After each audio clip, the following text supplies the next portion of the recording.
I'm Matt Robinson, Vice President of Government Affairs for the Oklahoma Association of Realtors. And I'm Richard Phillips, your contract lobbyist. And welcome to this week's edition of the Capitol Insider.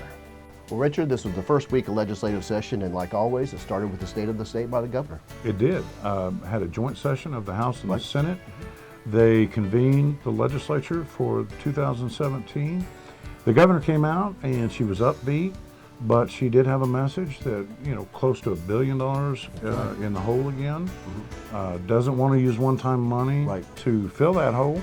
So she's proposing a lot of new taxes. There's no doubt about it. It's going to affect the real estate industry too, isn't it? That's right. And it's turning a lot of heads in our industry and several other industries that will basically charge sales tax on services that typically today are not taxed. That's exactly right. Well, Richard, with this proposal on the table, we really have our work cut out for us as far as the real estate industry is concerned, don't we? We do, and we knew it was coming, not this early, and it's pretty detailed. So with the numbers, I think you'll be able to look at those and get with our members and find out how detrimental this is going to be to our industry. No question about it.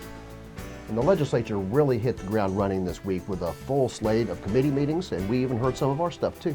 That's right, and I think the new pro tem of the Senate, Senator Schultz, and the new Speaker, Speaker McCall, have made it clear that they're going to tackle some tough issues, and they're going to tackle them quick this year, such as education funding, Real ID, and our measures are in the hopper as well. So we're trying to make sure that they get streamlined and through committee.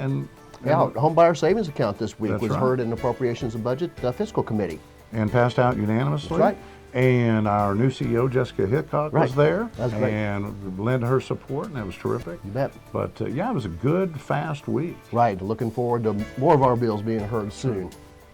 And not only are we following bills that we support, we're also keeping an eye out on a lot of those bills that we don't necessarily like. That's right. We've had a couple of meetings this week. One in particular with Senator Newberry, a good friend of ours. That's right. And talked about his. On the Real Estate Owners' Rights Act.